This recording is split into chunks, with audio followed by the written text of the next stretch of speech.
of mayhem would like to welcome Laurie Loewenstein. Yay, thank you for coming and joining us and doing this workshop. So Laurie's on the fiction faculty of the Maslow Family Graduate Program in Creative Writing at Wilkes University in Wilkes-Barre, Pennsylvania, of which she's a 2007 graduate. At Wilkes, she also teaches a module, Research for Writers, twice a year.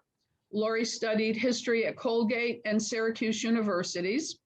Death of a Rainmaker, the first book in Laurie's Dust Bowl Mysteries, earned a starred review from Publishers Weekly. And Funeral Train, the second book in the series, will be published in the fall of 2022 by Akashic or Akashic? Akashic Books. So that's that small press in Brooklyn, right? Yes. Yeah. So Laurie, thank you, and it's all yours. Okay, great. And I think I can do this. The slides. Okay, so this term book hangover is new to me, but I came across it, and I've certainly had this feeling after finishing a book. Like, I really don't want it to end. I want to stay in that world. And that is something that we like to experience as readers, but we also want to have our readers experience that, because you want to draw them into our world. And one of the ways you could do that is to working on establishing verisimilitude, which is the technique of, again, creating the world of your characters and your setting and your time period and the mystery and pulling the reader in that way. And I feel that research is an important component in creating verisimilitude because it gives you the accuracy and the details that you need to help make that happen. So one, as I just said, accuracy is a big reason to do research. And this is my little example because I'm writing about Oklahoma in the 30s. And I had people going into bars because I knew Prohibition was over, and it was, but it sort of was a state by state deal. And Oklahoma, they would sell near beer, but you couldn't technically get a cocktail in Oklahoma at any public place until the late 50s. So I didn't know that when I was writing this, and I found out, fortunately, before it got printed, but who would have known? So that would have been very embarrassing. So accurate, we all want to be accurate in all, with our stuff, and that the research is going to help with that. Another thing that research does to help you achieve that verisimilitude is can help you drill into that specificity of detail. And so, for example, when I mention a tree in my writing, I often will try and name the tree, make it a type of tree that is appropriate for my time and place. I don't make a big deal of what it looks like or anything always, unless that's a part of the story. But instead of just saying a tree, I always say a maple or a ginkgo. And one of the examples, can you see on the bottom is can you see to the bottom of this slide? We can see John Updike. Okay, good. That's it. So this is a quote that I just love from him. And it's this, the very first paragraph of his book, Rabbit Redo. And he's talking about his fictional town of Brewer, which is modeled on Reading, Pennsylvania.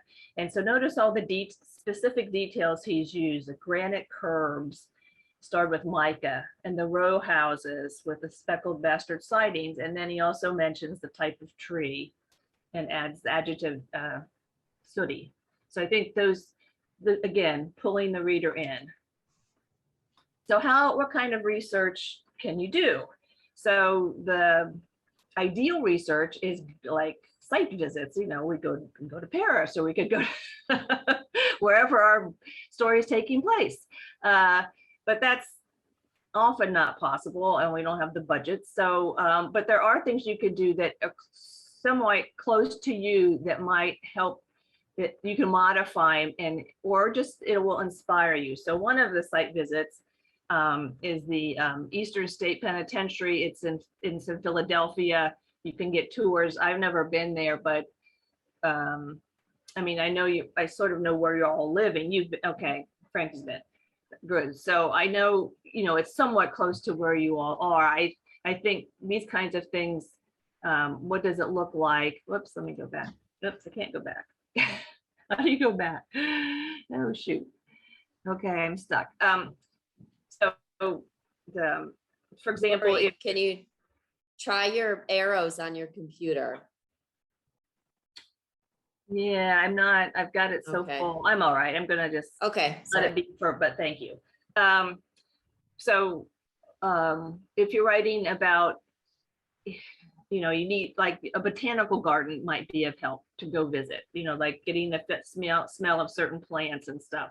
If you're depending on what you're writing, or a zoo or a museum, a historical museum or other types of museums can make you feel as if, you know, it's a field trip.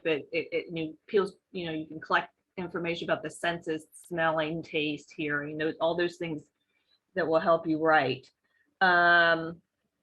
There was something else that I heard about, and I've never done it, called, they're called citizen police academies. And okay, good. Some municipalities have them, apparently, and you can go, and maybe it's a 5-session or 10-session course. It talks about what the police officers do. You might get able to get a ride along in the police car. I don't know if that happened.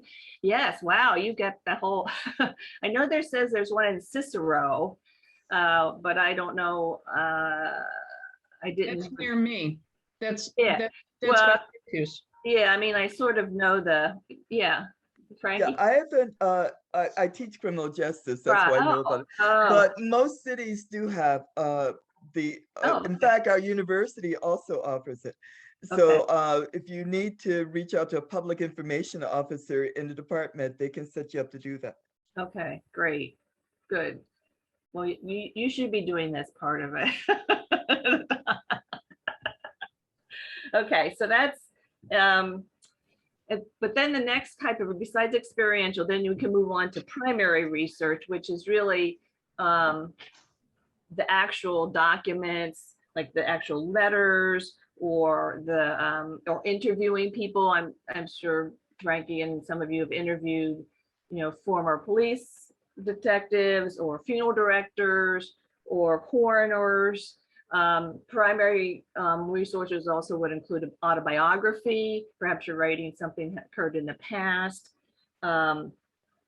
Looking at newsreels from the period, if that's, you know, appropriate for your time period. It depends on what is helpful to you. And for me, a lot of times photographs, since I'm writing in the 30s, but any kind of photograph really is so helpful. So I have a collection that there's lots of vintage photos on the web, the internet, and I'll show you some sites for those. But I also have books, and I like this Luc Sant. He has a sort of a morbid streak the way I do. And this is the book I have, well, one of his books that I have. And it was, they found these crime photos from the New York Police Department, as it says, from 1914 to 18. And they're like this. They're just what was taken at the crime scene. So to me, you know, it's very interesting as the writer, because I want to see, well, how is the body position? What's going on with, you know, you can see things have been jumbled around in the room. And this kind of stuff is, I guess we're all have this sort of morbid streak, or we wouldn't be writing murder mysteries. So those photos are helpful to me.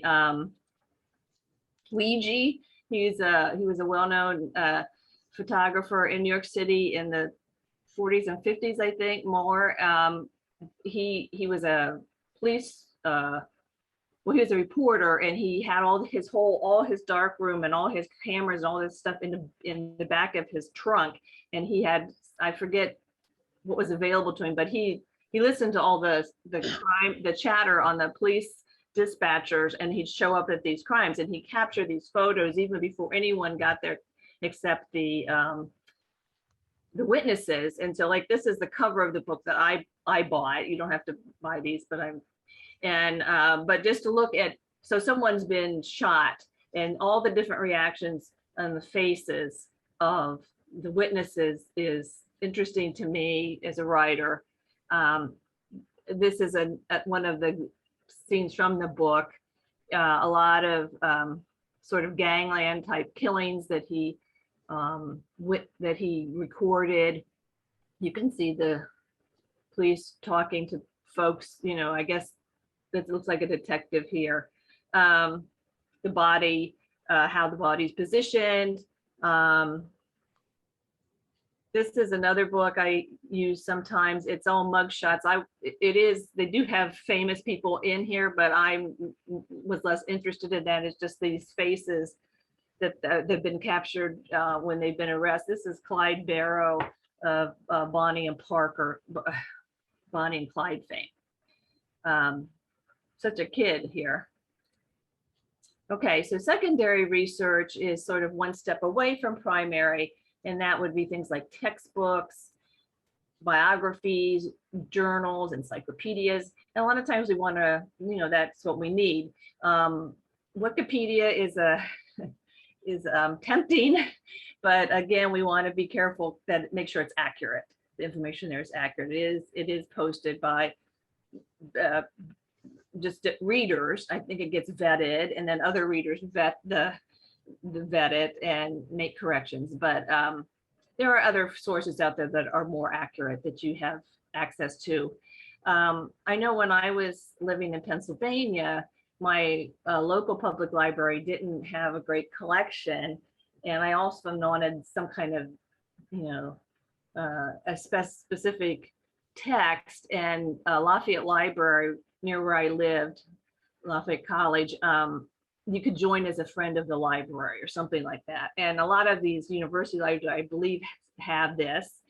And you can pay, I don't know, it's $50 or something. But then I could really I had access to, top rate and also very specific textbooks or texts. They were more usually something very, like my first book was not a mystery. It was about the Chautauqua movement. So they had a couple really specific books about Chautauqua. You can also borrow from the Library of Congress. Oh, yeah. Oh, really? Yes, I have gotten materials from the Library of Congress. They would ship them to me. Wow, I didn't know that. That's great. Thank you. I just included this. I'm not giving a sales pitch for these, and I don't know. I have a couple of these. It's a series. I don't know if any of you have used them. I find them helpful. I have one. Come up backwards, but does it come up backwards? No. Police procedures. So it doesn't. Yeah. Can I ask a quick question? Sorry to interrupt. No. You had said to me earlier that you would email people who are interested. Yes. Something. Some links, I guess. Does that include any of this? I'm debating whether to try to write down this whole list right now. Oh, don't do that. Yeah, I can send that. I just got the list off. I know that Writer's Digest puts these out, and they call it their Whodunit series. If you Google that, you're going to get, and I think Amazon has a lot of them, but there's also some other company, I can't think of the name, that also sells them. But these are very good because they just give you the nuts and bolts, and they're written for writers. And most of the people, like there's one, I think the one on, they're written by experts in the field, but they're also, it's for lay people. And it's helpful to me. Even now my stuff is in the 30s, so it doesn't all, I have to be careful. Like I don't, there's stuff in these books that are really probably for more contemporary information. So I have to double check to make sure, like my sheriff in the Dust Bowl, he doesn't really have the facility to do anything like any forensic work. He has to send everything to the state lab. But this is a really good series, and you don't have to buy all of them. Obviously, you can pick which one might be helpful. So now I want to move to the online resources. And at the end, as Carol mentioned, I will give you my email, and then you can email me and I will send you all this stuff. And I have a lot more online sources that I've used or I've heard about, but I didn't want to overwhelm you. And so I just tried to be selective. So under the category of general, this is a great website. It has virtual tours of thousands of famous places like the Taj Mahal. It has other parts that are you go into, and like one of the little sections called hidden details in famous paintings. There's a video on the origin of the sewing machine. And there's just thousands of these images and videos from art museums, history museums across the world. And Google has made it that collected all this stuff together. And it's really a fun site. And any of these sites that I mentioned, if you have any interest at all, I would just encourage you to go to them and just hunt around, just get to know it and see what's there. It might surprise you, because that's another good reason to do research, is to be surprised and maybe inspired to take your story in a different way. So here's the Library of Congress. This is one that I always recommend. It is pretty heavy on historical things, and so if you're not writing as much in that vein, it might not be quite as helpful to you. But it's all first-rate material, and it's been all that you can get the digitized. When you go to the digital collections, it's all been digitized from the originals.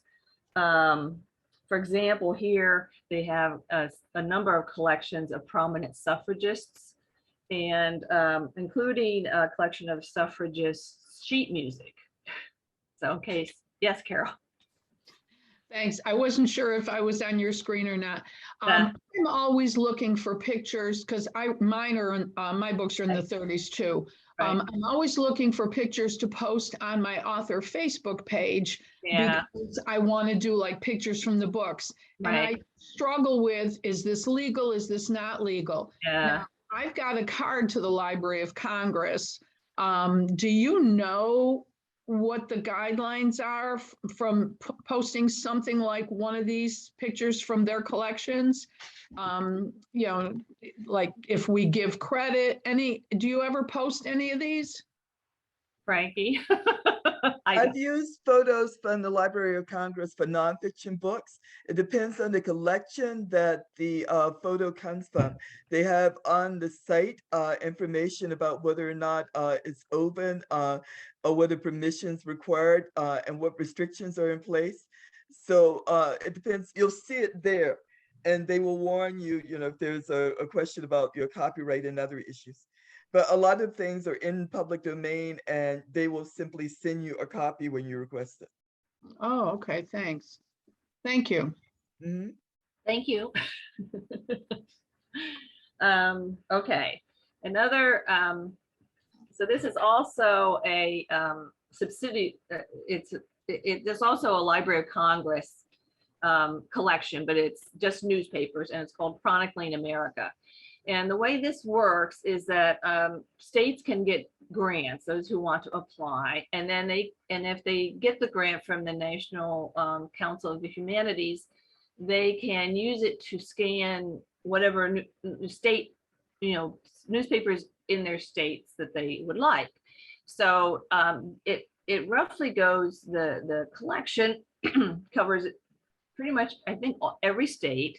It goes from 1777 to 1963. However, it's all dependent on what the states choose to scan. So you will find some holes in when you do your search and you're looking for example, a homicide case in Oklahoma in 1911, you might not get any hits. There might be no newspaper in Oklahoma in that time period that has been scanned. So that just be aware of that. But this is free, and again, poke around. It's better. It has stronger and more newspapers in the earlier years. There's not so many in the 60s, 50s, and 60s.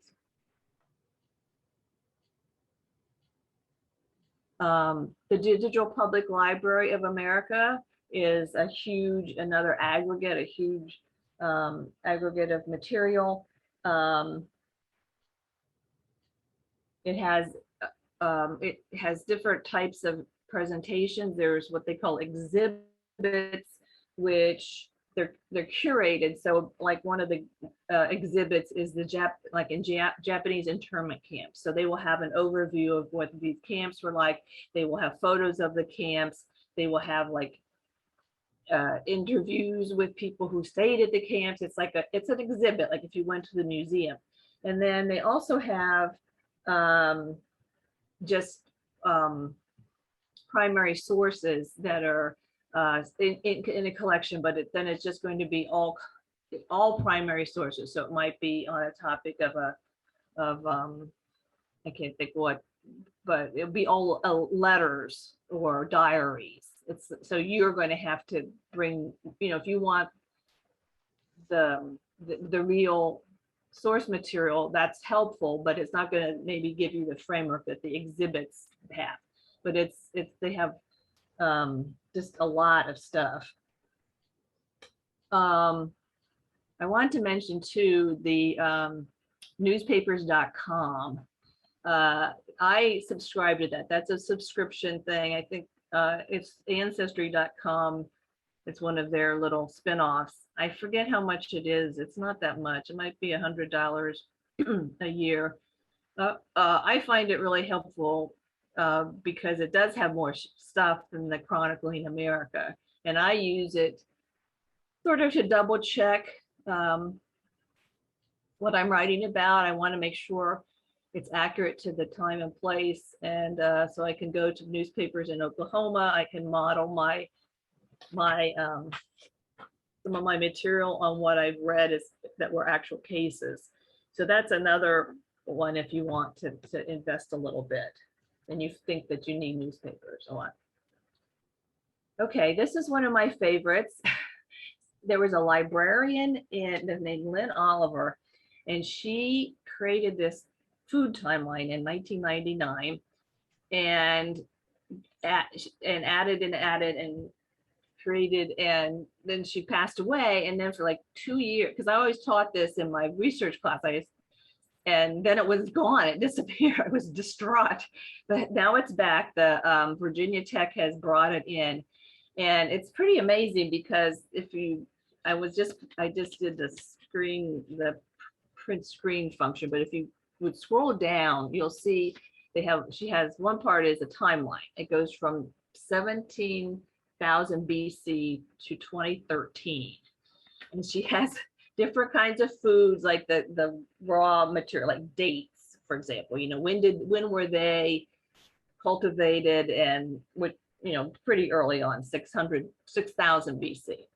And then it goes, for example, to refrigerator cakes, 1930s. And then if you go to that site, you get recipes for refrigerator cakes, but you also get like why they became sort of the rage at that time. And then she also has an index, so you can flip over from the timeline to the index, and then that has, again, a lot more material on different topics, from airline food, cowboy grub, night stuff people ate in the 20s, 30s, 1880s. It's just remarkable. I just love it. So check that out.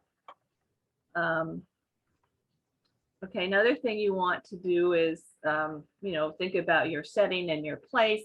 This is a remarkable collection of maps. There are 150,000 of them. It has from the 16th to the 21st century. So you can, I plugged in Syracuse because I knew you all were in upstate, and I found a they called them photo dash auto map, and it was a booklet, and it told you, and the one I saw was from New York to Albany to Saratoga Springs. So it was going to show you, and they had photos. It wasn't, I've seen these where they just had lists of directions and how, like, you know, this was like from the 20s, I think, you know, when automobiles were just getting common or more common, but they didn't have maps. They didn't, you know, they didn't have, a lot of the roads in these places were not marked well. So they'd say, you know, go up to this church and turn right and turn left. But this actually had photos.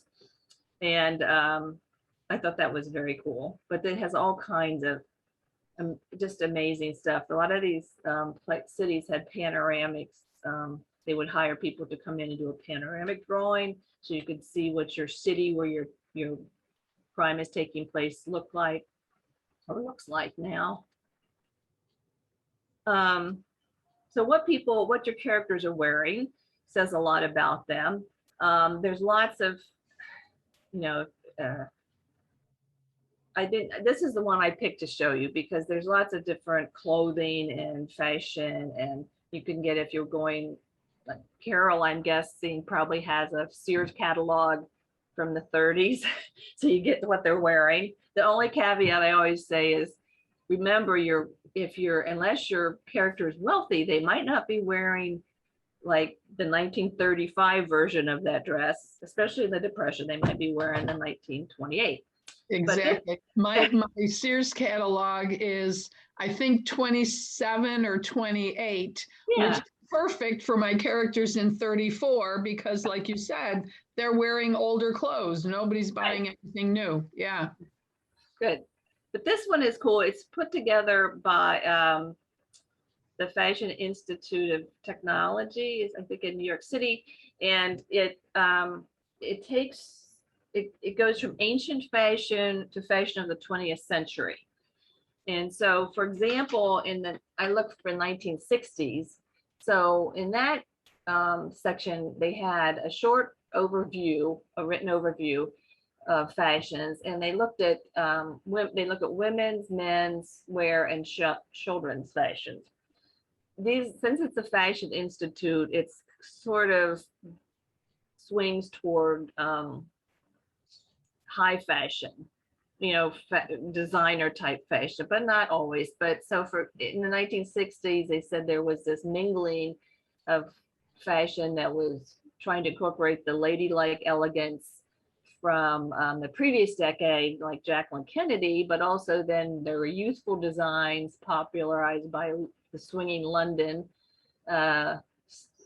scene, and then there were Eastern influenced hippie styles. So it gives you photos. It had a little piece about Audrey Hepburn in that section as a fashion icon, but it's fun just to mess around. And I just picked this because it has a lot of broad spectrum. Okay, so let's turn. I'll just talk about a couple of mysteries that I thought that had helped me. This is one that is, you can just click on these different areas that you're interested in. For example, under the bloodstain pattern, there's an analysis, and so it's saying that the bloodstain pattern, it can answer questions like, where did the blood come from? What caused the wounds? From what direction was the victim wounded? How were the victim and perpetrator positioned? What movements were made after the bloodshed? How many potential perpetrators were present? So there's, it's easy to read. as like I said, it's simplified. It's not, but it has quite a bit of in-depth information, but it's for the layperson. Okay, this one, I don't know if any of you come across this. A friend told me this woman is a hoot. If you need a laugh, but she's giving you information. And her name's Caitlin Doherty, and she is a mortician in Los Angeles. And her YouTube educational series has had more than 150 million hits, and it has all kinds of, you can look in the archives, and she's discussed all kinds of stuff, but she's very a lot of times she'll be dressed up in costume. She's a lot of fun. But one thing she did, one on funeral fashion, another one on handling corpses after a natural disaster. I mean, it's anything that you can think of about funerals, the funeral industry. I guess she's a real activist for more transparency in that field. But you know, all those kinds of, so just even if you don't need to any of this information, it's fun. Okay, this one is put together by a lawyer, and it's got all kinds of famous trials, and it's pretty well in depth. The trials are of all types. It's murder trials, religious trials, race trials. When you look in, it includes trials of like Anne Hutchinson, Lenny Bruce, Lizzie Borden, and then it will go. So if you clicked on Lizzie Borden, for example, it will go into the case, including the inception, the incident, to the arrest, to the trial, to the sentence. So it covers the whole thing. And again, it's very informative, but it's the layperson, it's fine for us. You know, sometimes the lawyers get a little wordy. So I found this one helpful for that. And then the last slide, I didn't, again, weaponry, the types of weapons used. I probably am assuming you all have run into stuff, and there is a lot on the web. This one is on firearms, and it's from the University of Utah. So it gives you, for example, you can look up under firearms, you can look up detailed information on the patterns of tissue injury, laboratory methods, and examination of gunshot residue. So the only thing I would say, when we're doing research, and if you're like me, you get very excited and distracted by the research. And I know one time I got very interested in this device called a linotype, and it was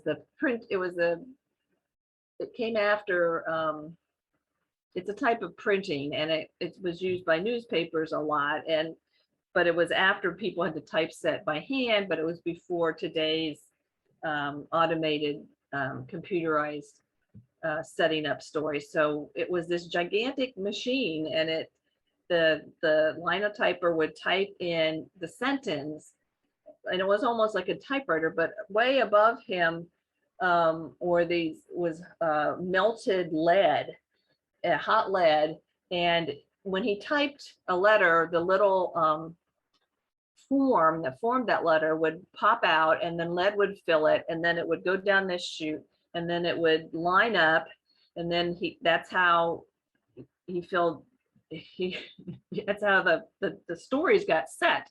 The type was set with this linotype machine, and very popular. And I got really involved because I was writing about a newspaper, and I got very excited about this. And I thought this would be a great metaphor, but I didn't know what.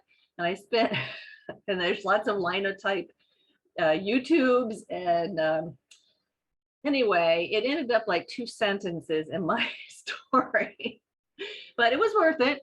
But you know, I think my tendency is if I've spent a lot of time researching something, I have to use it, and that's not a good idea. You know, if you have spent a lot of time, you still, it might not even ever make it into your story, but maybe you need the research to feel confident that what you're writing might happen.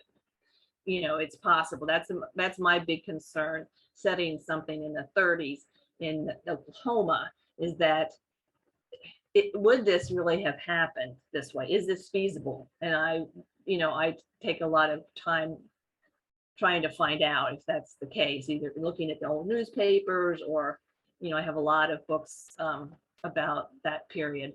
But yeah, you don't always need to cram a lot in. You don't want to what's called an information dump. But that's really all I have right now, but I'm glad to answer any questions. Laurie, have you used all this information and put it in an article, like for Writer's Digest or? No. I teach the class. I teach the graduate creative writing students. So some of this is from that, but yeah, I haven't. You think I should, huh? Well, it's you've done all the homework. That's true. Might as well earn a little money from it. Yeah. Okay. Laurie, could I ask you a question about Sure. the map collection? Yes. So I'm in 1939, and these two characters driving from Savannah to Atlanta, Georgia. Do you know if driving time is included in the These photo auto things. information there? I don't. I haven't. I just I always talk about the map site because I think it's such a great site, and I just came across that book today because I wanted to give an example from this upstate New York area. But I'll go in and look. It sounds like a nice place to roam around anyway. Yeah. They're gonna have to stop anyway because they're gonna have car problems. So I can probably, you know, sort of fake it a bit and not say too much about time. But as you say, you know, you always want to know if you're in the ballpark in terms of information. Yeah. And if the photo auto book doesn't have it, there are those, I think they were called blue books, but they were, it's not what we think of a blue book, but they had those, it was just no photos, just these directions. And they if you can't find a photo book of that, I bet there's a blue book of that type of at least. And my characters are going to be using the green book because they're African Americans, so they have to find a place to stop, which is one of the issues they're going to be dealing with as they drive from Savannah to Atlanta. Of course, yeah. Where they can get gas and those types of issues. Right.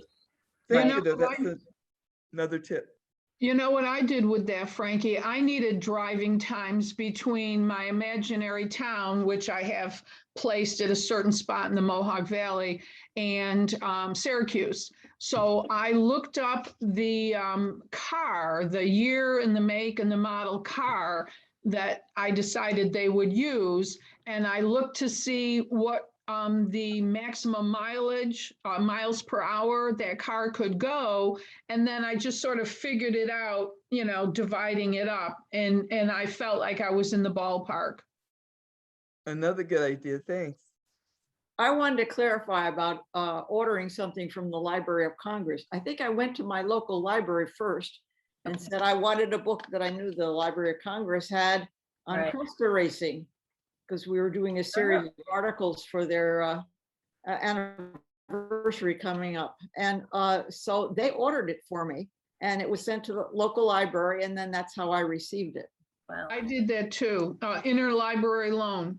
Right. Yeah. And then later when I went to England, I actually went to the bookshop where one of the Cresta racers were, and I bought the book.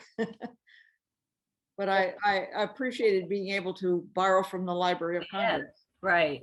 And I think you can, like, your state, like your state does interlibrary, might probably would get it for you from like maybe another town's library. you know, sometimes they'll do interlibrary, like from Syracuse or something.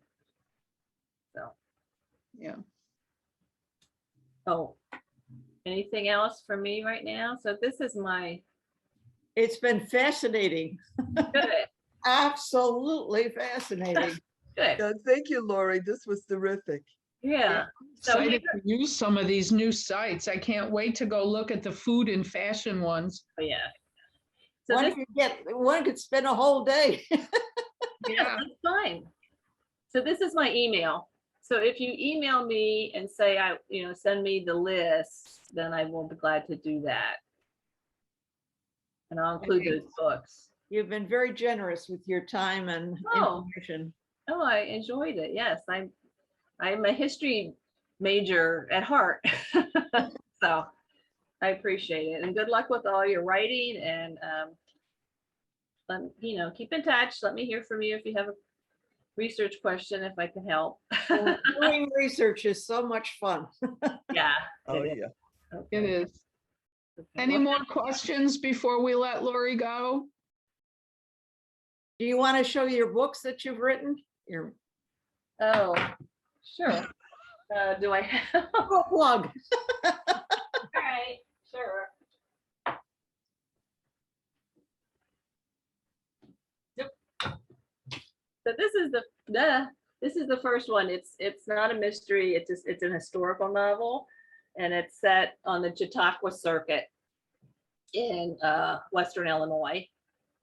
And then this is my mystery series that I'm just finished the second one, and they're going to publish it in about a year.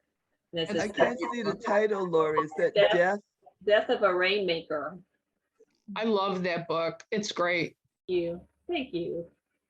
So I had fun writing them. I'm a mystery lover, so I thought I should be writing the type of book, I enjoy reading. So I sort of made a switch. So thank you again for having me. I really enjoyed it. And when does your second book come out? I think it'll be a year from now. They just signed the contract. So I think he said probably the fall of 22. So that's a good time. Great. Yeah. Well, thank you very much. Sure, my Appreciate pleasure. all Thanks this for asking me. information. We're all going to be busy now. Yeah, right. Okay.